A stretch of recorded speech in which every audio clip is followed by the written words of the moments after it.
오늘 우리에게 주신 하나님의 말씀, 신약성경 마가복음 5장 22절에서 24절과 35절에서 41절에 있는 말씀입니다. 신약성경 마가복음 5장 22절과 24절, 35절에서 41절에 있는 말씀을 저와 여러분이 한 절씩 교독하도록 하겠습니다. 회당장 중에 하나인 야이로라 하는 이가 와서 예수를 보고 발 아래 엎드려 간곡히 구하여 이르되 내 어린 딸이 죽게 되었사오니 오셔서 그의 손을 얹으사 그로 구원을 받아 살게 하소서 하거늘 이에 그와 함께 가실새 큰 무리가 따라가며 애워싸 밀더라. 아직 예수께서 말씀하실 때 회당장의 집에서 사람들이 와서 회당장에게 이르되 당신의 딸이 죽었나이다. 어찌하여 선생을 더 괴롭게 하나이까? 예수께서 그 하는 말을 곁에서 들으시고 회당장에게 이르시되 두려워하지 말고 믿기만 하라 하시고 베드로와 야고보의 형제 요한 외에 아무도 따라옴을 허락하지 아니하시고 회당장의 집에 함께 가사 떠드는 것과 사람들이 울며 심히 통곡함을 보시고 들어가서 그들에게 이르시되 너희가 어찌하여 떠들며 오느냐? 이 아이가 죽은 것이 아니라 잔다 하시니 그들이 비웃더라. 예수께서 그들을 다 보내신 후에 아이의 부모와 또 자기와 함께한 자들을 데리시고 아이 있는 곳에 들어가사 그 아이의 손을 잡고 이르시되 달리다고 하시니 번역하면 곧 내가 내게 말하노니 소녀야 일어나라 하심이라. 아멘. 사람에게는 첫 인상이 참 중요합니다. 첫 인상을 보고 우리는 그 사람의 이 전체를 생각하게 되죠. 저 사람 괜찮아 보이네. 예의도 바르고 참 겸손하네. 교육도 잘 받은 것 같고 성품도 괜찮아 보이는데 첫 인상을 보고 그런 이 마음을 가질 수 있는 것입니다. 또 반대로 첫 인상이 굉장히 날카로운 사람을 보면 어떻습니까? 어휴, 차가워 보이는데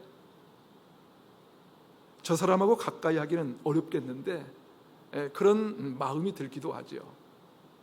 그런데 학자들이 말하기를 이 첫 인상이라는 것이 0.3초 혹은 0.1초 내게 짧은 시간에 주어지는 이 판단이라는 것입니다. 너무도 빠른 순간에 본 것임에도 불구하고 처음 본 이 정보가 그 사람의 모든 것을 결정할 수 있는 영향을 줄 수 있다는 것이지요. 첫 인상이 그만큼 강력하다는 것입니다. 사람들은 누구나 처음에 제시된 이 정보가 입력되면 나중에 아무리 다른 정보를 제시해도 첫 번 정보를 능가하기 쉽지 않다는 것입니다. 그래서 학자들의 연구에 의하면 입력된 이 첫 번째 정보를 뛰어넘으려면 첫 번째 정보와 다른 정보를 200배 이상을 전달해 줘야 첫 번 인상이 바뀐다고 합니다.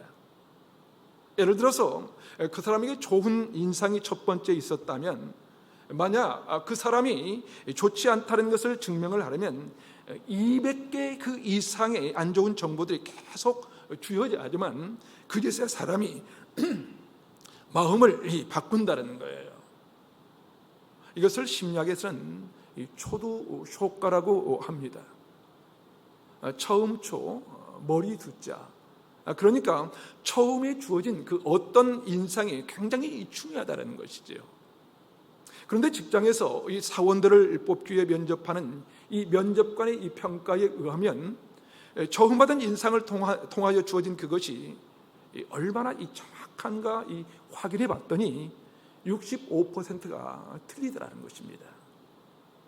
처음에 그 사람이 좋아 보여서 뽑았는데 이 나중에 보니까 처음 인상에 비해서 65%가 다르다는 거예요. 다시 말해서 첫 인상이 틀렸다는 것이지요. 그렇습니다. 우리 인간은요, 판단하는 것이 부정확합니다. 아무리 첫 인상이 강력하다 해도 그 인상과는 다르게 갈 수 있는 확률이 65%나 될 수 있다는 것입니다.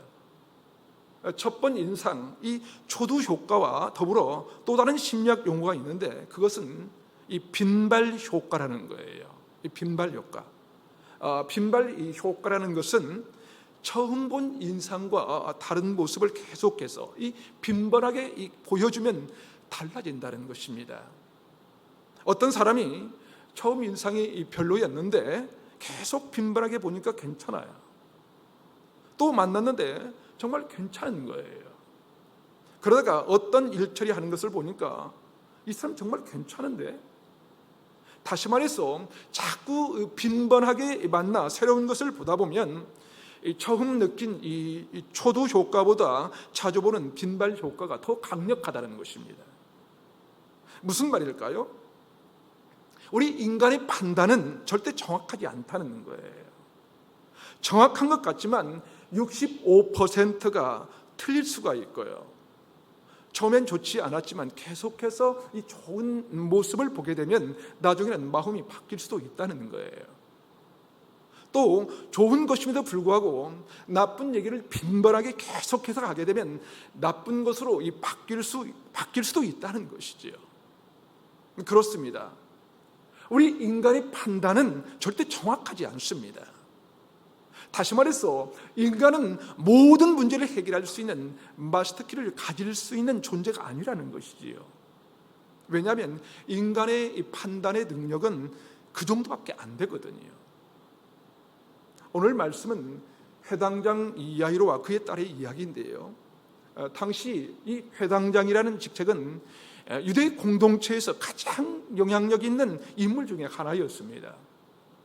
왜냐하면 유대 공동체에서는 모든 것이 이 회당을 중심으로 이루어졌기 때문이에요.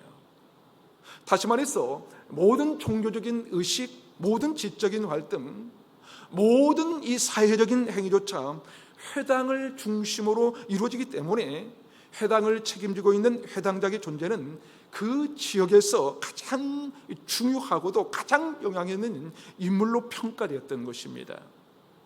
바로 야이로가 그런 사람이었습니다. 그런데 그런 강력한 영향을 가지고 있는 사람임에도 불구하고 그는 해결할 수 없는 문제를 가지고 있었습니다. 야이로는 가장 인정받고 평판이 좋은 종교적인 지도자였어요. 학식이 탁월하게 뛰어난 이 사람임에도 불구하고 그는 딸의 병을 고칠 수 없어서 죽음의 문턱에까지 와 있었던 거예요. 만일 그가 그 모든 것을 포기함으로 인하여 딸을 고칠 수 있다면 아마 그는 모든 것을 포기했을 것입니다. 그런데 그 모든 것을 포기한데도 딸을 고칠 수가 없었던 것이죠. 여러분, 인간이란 존재가 그런 것입니다. 내가 가진 모든 물질을 다 내려놓아도 고칠 수 없는 것이 있습니다. 나의 모든 명예와 지혜를 내려놓아도 아무리 뛰어난 존재라 해도 해결할 수 없는 문제를 우리 인간은 가지고 있다는 거예요.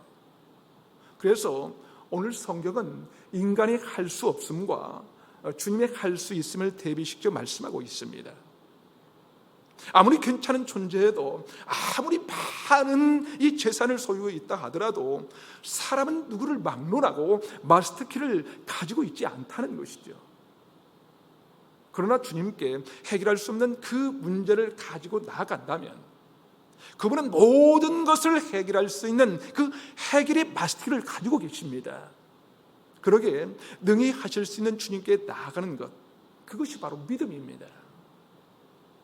다시 말해서 내 자신으로는 해결할 수 없지만 주님이 하시면 해결할 수 있다고 고백하면서 주님께 나아가는 것이 바로 믿음이라는 것이지요. 신약성경 로마서의 주제가 바로 그것입니다. 인간의 불완전함, 아니 인간의 완전한 이 부패로 인한 이 감당할 수 없는 죄의 결과를 예수 그리스도께서 지으셨다는 것이 이 전체 이 복음의 핵심입니다. 오늘 해당장 야이로가 그랬습니다. 그가 유대 공동체의 뛰어난 지도자라 할지라도 그는 해결할 수 없는 이 문제를 갖고 있는 하나의 연약한 인간에 불과했습니다. 그러기에 야이로는 자기 체면 따위는 완전히 버려버립니다. 완전히 버리고 주님께 나아가 엎드린 것입니다. 자, 그렇다면 야이로는 왜 모든 것을 버리고 주님께 나아간 것일까요? 다시 말해서 우리가 왜 주님께 나가야 하는 것일까요? 왜냐하면 우리는 눈앞에 보이는 것 외에는 볼 수 없기 때문입니다. 오늘 본문 35절과 36절을 함께 읽어보겠습니다. 시작. 아직 예수께서 말씀하실 때 회당장의 집에서 사람들이 와서 회당장에게 이르되 당신의 딸이 죽었나이다. 어찌하여 선생을 더 괴롭게 하나이까? 예수께서 그 하는 말을 곁에서 들으시고 회당장에게 이르시되 두려워하지 말고 믿기만 하라 하시고. 여러분, 무슨 얘기입니까? 무슨 얘기예요? 우리가 왜 주님께 나가 하는가 하면요, 사람들은 눈앞에 보이는 것 외에 더 이상을 보지 못합니다.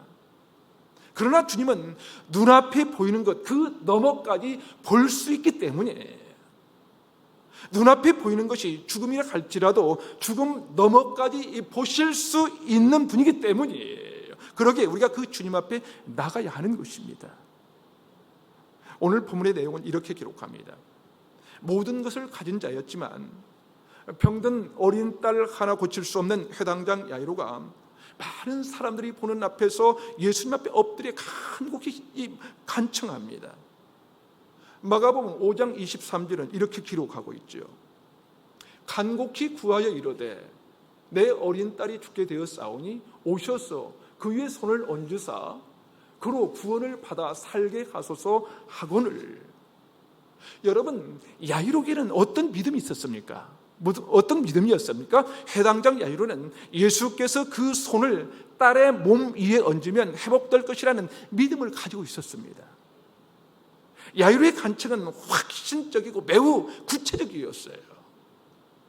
그것은 예수님의 병치유에 대한 이 전권을 인정한 거예요. 전권을 인정한 것입니다. 회당장 야이로가 이 죽어가는 딸에게 안수해 주실 것을 요청한 것은 예수님의 능력과 권위를 온전히 인정하는 것이었어요. 그리고 그의 은혜에 이 절대적으로 의존하는 믿음의 사람이었습니다. 그런데 예수님께서 야이로의 간곡한 부탁을 듣고 그와 함께 가시다가 혈루증 걸린 여인을 고치시느라 잠시 시간이 지체가 됩니다. 그런 동안 이 청천벽력 같은 소식이 온 것입니다. 그 사이에 그의 딸이 죽어버린 거예요. 35절은 이렇게 기록하고 있습니다. 35절 함께 읽어볼까요? 시작. 아직 예수께서 말씀하실 때 회당장의 집에서 사람들이 와서 회당장에게 이르되 당신의 딸이 죽었나이다. 어찌하여 선생을 더 괴롭게 하나이까? 무슨 말이에요? 혈루증 여인을 만나 지체하는 사이에 야이로의 딸이 죽었다는 이 전갈이 온 거예요. 이제는 더 이상 손 쓸 필요가 없다는 것이지요. 이제 모든 것이 끝났습니다. 더 이상 희망이 없다는 이 상황이라는 거예요.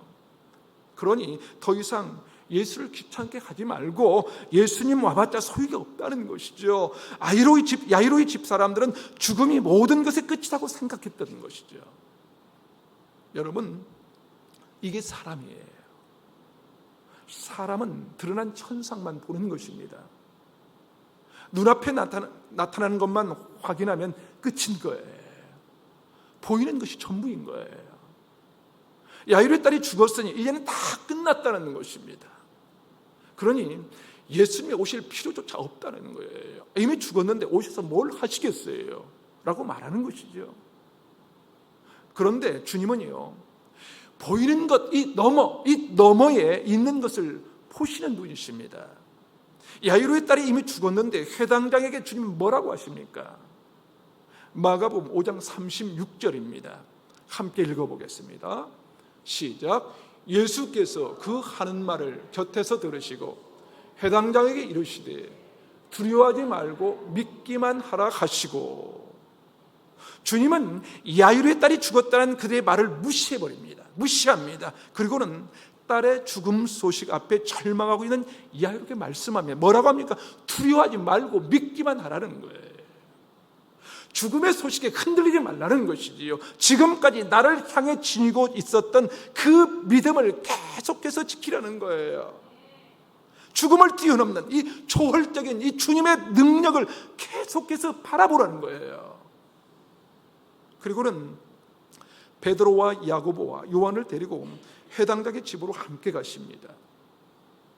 회당장에 왜 갔더니 어떤 일이 벌어지고 있었냐면요, 사람들이 울며 심히 통곡하고 있었던 거예요. 주님은 통곡하며 울고 있는 그들에게 너희가 어찌하여 떠들며 우느냐, 이 아이가 죽은 것이 아니라 잔다 라고 말씀하시고 아이에게 가셔서 손을 잡고 달리다굼, 소녀야 일어나라 하시니 소녀가 일어나서 걸었다고 성경은 기록합니다. 무슨 얘기냐면요, 사람들은 보이는 것만 봅니다. 그래서 딸이 죽었습니다. 이제 끝입니다. 이제는 아무것도 할 수 없습니다 라고 말하는 것이지요. 그러나 주님은 죽은 것, 끝난 것, 그 너머를 보시고 두려워하지 말라, 믿기만 하라고 말씀하시는 것입니다. 사랑하는 여러분, 신앙생활은요, 눈앞에 보이는 것만으로 결정짓는 것이 아닙니다. 끝이라고 말하는 것으로 끝났다고 대답하는 이 존재가 아니에요. 오히려 그 이상을 넘어서 볼 수 있는 사람이 바로 믿음의 사람입니다. 우리 인간은 지금 보이는 것 외에는 볼 수 있는 능력을 갖고 있지 못합니다. 그러나 주님은 그렇지 않습니다. 주님은 우리가 보지 못한 이 미래까지 보시고 계시고 알고 계십니다. 그러기에 우리의 눈으로는 끝일지 모르지만 주님께는 단지 시작에 불과할 수 있다는 거예요. 인간의 이야기는 끝이 났지만 주님의 역사는 이 시작이 되고 있다는 것이죠. 오히려 그분의 기적의 역사가 출발하고 있다는 것입니다. 그래서 주님께서 두려워하지 말고 믿기만 하라고 말씀합니다. 사랑하는 여러분, 우리가 바로 이 주님을 만나야 합니다.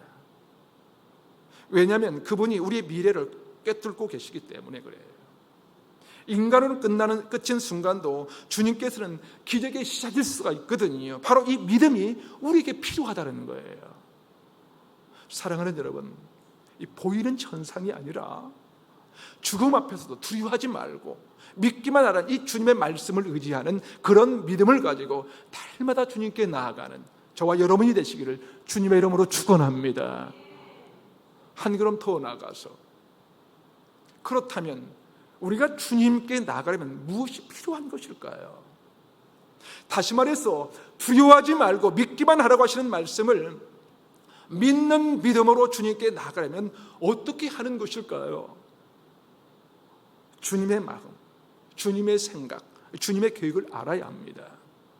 다시 말해서 우리의 말을 들으시는 주님께 귀를 기울여야 한다는 거예요. 오늘 말씀 가운데 중요한 동사 하나를 주목하셔야 하는데요, 여러분 36절 앞부분을 함께 읽어볼까요?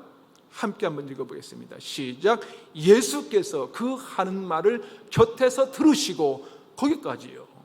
자, 들으시고, 동그라미 쳐넣어도 좋아요. 주님께서 그들이 하는 말을 들으셨다는 거예요. 여러분, 주님께서 무엇을 들었다는 것입니까? 사람들이 와서 야이로에게 말하기를 회당장님, 딸이 죽었습니다. 이제 예수님 오실 이유가 없습니다. 이제 더 이상 저분을 귀찮게 하실 필요가 없고요, 빨리 가셔서 장례를 준비하셔야 합니다 라는 얘기를 주님께서 들으신 거예요. 그런데 여기서 들었다, 이 헬라의 언어의 의미가 뭐냐 하면요, 흘려 듣는다, 곁에서 듣는다 라는 뜻이 있습니다. 그래서 오늘 본문에도 곁에서 들으신다고 번역하고 있지 않습니까? 그런데 그것보다 더 중요한 뜻이 있는데요, 그것은 주의를 기울이지 않다라는 뜻입니다. 주의를 기울이지 않다. 무슨 말일까요? 예수님께서 그 사람들이 하는 이야기에 주의를 기울이지 않으셨다는 거예요. 다시 말해서 그 이야기에 전혀 신경 쓰지 않으셨다는 것이죠. 그리고 이 단어에 또 다른 뜻이 있는데 무시하다라는 뜻입니다. 무시하다. 다시 말해서 주님께서 그들의 말을 무시한다는 거예요. 그리고 또 다른 뜻은 듣기를 거부한다는 거예요. 듣기를 거부한다. 무슨 말입니까? 주님은 그들의 그 말을 듣는 것을 거부하셨다는 것이죠. 아예 들으려고 하지 않으셨다는 것입니다. 그들은 눈에 보이는 것만으로 판단하는 사람들이었거든요. 여러분, 우리의 약점이 뭔지 아세요? 믿음을 가진 사람들임에도 불구하고 약점이 뭔지 아십니까, 여러분? 믿음을 가졌다고 하지만 세상 이야기에 굉장히 귀를 기울인다는 거예요. 그래서 세상 사람들이 나에게 괜찮은 사람이라 하면 나는 괜찮은 사람이라고 생각해요. 그러다가 저 사람 참 시원찮아. 그러면 갑자기 주눅이 듭니다. 남의 이야기에 우리는 너무나도 귀를 쫑긋하게 산다는 거예요. 세상의 판단에 너무나도 주의를 집중합니다. 사랑하는 여러분 기억하십시오. 우리 믿음의 사람은요, 세상의 이야기에 집중하는 사람이 아닙니다. 세상 이야기에 관심을 두는 사람이 아니에요. 세상이 나를 판단하는 것에 대하여 좀 무시할 수 있는 사람입니다. 세상의 이야기에 듣기를 거부할 줄 아는 사람이에요. 바로 그런 분이 주님이시거든요. 우리가 주님께 나아가려면 주님께서 가지셨던 이 생각, 이 마음, 그분의 계획을 알아야 합니다. 다시 말해서 세상의 이야기는 좀 듣지 말라는 거예요. 남들이 나를 판단하는 이야기에 귀를 기울이지 말라는 것입니다. 우리는 그것을 거부해야 합니다. 그런 말 듣기를 포기해야 합니다. 그런 것에 관심을 기울이면 안 된다는 것이죠. 그들은 미래를 볼 줄 모르거든요. 우리의 미래를 그들이 모르거든요. 그런데 왜 우리는 세상 사람들의 말에 자꾸 집중하게 됩니까? 왜 세상의 이야기에 나의 모든 것을 거기에 걸어 놓는 것입니까? 그러게 주님께서 그것을 들으려고 하지 말라고 하신 것입니다. 거부하라는 거예요. 거부하라. 여러분, 세상의 이야기들이 참 많은데요, 세상은 대부분 어떤 이야기들입니까? 좋은 학교, 좋은 직장 다니면 그 사람은 성공한 사람이라고 합니다. 그래서 내가 좋은 대학 못 나오면 평생 실패한 존재처럼 생각하고 살아요. 남들이 좀 잘한다 그러면 교만해지는 사람이 너무 많다는 것이죠. 왜 이럴까요? 왜 그렇습니까? 세상 이야기에 너무 귀를 기울여서 그런 것입니다. 세상 이야기에 내 모든 인생을 걸고 산다는 것이지요. 그러나 여러분, 주님은 그들의 하는 말에 곁에서 들으시고 해당자에게 말씀하셨습니다. 야, 그들의 이야기 신경 쓰지 마. 듣지 않아도 돼 라고 말씀합니다. 우리에게 필요한 것은 세상의 이야기를 듣고 세상의 그 판단을 따라 두려운 일이 아니라 오히려 세상을 뛰어넘고 미래를 보시는 주님을 향한 믿음을 기르는 것이 더 중요하다는 것입니다. 그러게 우리는 세상에 대하여 우리의 귀를 닫아야 합니다. 오늘 본문에 두려워하지 말고 믿기만 하라 에서 믿으라, 이 믿으라는 단어는 헬라어에서 가장 자주 쓰이는 계속적인 용법입니다. 계속적인 용법. 다시 말해서 계속 믿으라는 것이지. 지금 당장 뭔가 해결되지 않아도 믿고 있으라는 거예요. 지금 당장 딸이 치유받지 못해 죽어버린 것 같아도 죽음을 뛰어넘는 그 주님의 구원을 계속 믿어야 한다는 거예요. 여러분, 혹시라도 여러분의 자녀가 부모 마음처럼 되지 않나요? 사업이 내 계획대로 풀리지 않고 있습니까? 혹시 육신의 질병이 점점 더 깊어진 것 같은 이 불안함이 있습니까, 여러분? 그럼에도 불구하고 회당장 이 야히로에게 말씀하신 두려워 말고 믿기만 하라는 이 주님의 음성을 꼭 붙잡으시기 바랍니다. 붙잡으십시오. 지금 당장 내 자식이 뭔가 달라지지 않아도 주님의 능력을 끝까지 붙들고 있어야 한다는 거예요. 끝까지. 사업이 이게 있어도요, 질병으로 고통스러운 순간에도 끝까지 믿음의 끈을 놓으면 안 된다는 것이죠. 죽음의 소식에 흔들리지 말고 나를 향한 이 믿음을 계속해서 지키라는 주님의 음성이 저와 여러분에게도 들려지기를 주님의 이름으로 축복합니다. 사랑하는 여러분, 세상은 끝났다고 말할지 모르지만 주님께는 숨을 고르는 시간이에요. 세상은 안 된다고 말할 때 주님은 이미 다른 문을 열어놓고 계신 거예요. 주님께는 죽은 것이 아니거든요. 죽었다고 생각하는 사람은 눈물과 이 아쉬움과 이 안타까움과 고통밖에 없지만 주님만 바라보는 사람은 다르게 사는 것입니다. 열왕기하 6장에는 엘리사와 엘리사의 종의 이야기가 나오는데요. 어느 날 엘리사의 종이 아침에 그 일찍 일어나서 보니까 이 사마리아 성이 완전히 아람 군대의 포위가 된 것입니다. 거대한 이 군사와 이 병거에 의하여 완벽하게 이 포위가 된 거예요. 그것을 본 순간 엘리사의 종이 이렇게 말합니다. 내 주여 어찌하리까? 내 주여 어찌하리까? 여러분, 눈에 보이는 것만 보는 사람은요, 슬픔이고요, 아쉬움이고요, 안타까움이요, 고통이요, 눈물뿐입니다. 그때 하나님의 사람 엘리사가 뭐라고 한지 아십니까? 열왕기하 6장 16절을 함께 읽어보겠습니다. 시작. 대답하되 두려워하지 말라. 우리가 함께한 자가 그들과 함께한 자보다 많으니라 하고. 자, 많으니라, 그들과 함께한보다 많으니라 말한 다음에 엘리사는 뭡니까? 종의 눈을 열어달라고 기도합니다. 그러자 엘리사의 종이 눈이 열리고 이 사마리아 성을 이 두르고 있는 이 하나님의 이 불말과 이 불병거가 얼마나 엄청난지를 보게 됩니다. 여러분, 그렇습니다. 사람들은요, 눈에 보이는 것만 보게 됩니다. 그것만 보고 내 주여 어떻게 할까요? 그런다는 것이지요. 하지만 하나님께서는요, 그 너머를 보게 됩니다. 그러면 눈에 보이는 현상이 끝이 아닌 것을 아는 것입니다. 그래서 오늘 본문에도 주님께서 말씀합니다. 이 아이가 죽은 것이 아니라 잔다라고 하신 것입니다. 사랑하는 여러분, 우리는 그 주님의 능력을 믿어야 합니다. 믿음으로 그 주님을 바라봐야 합니다. 주님의 마음과 이 주님의 계획에 우리는 집중해야 한다는 것이죠. 고린도후서 4장 18절에 보면 이런 말씀이 있습니다. 같이 한번 읽어볼까요?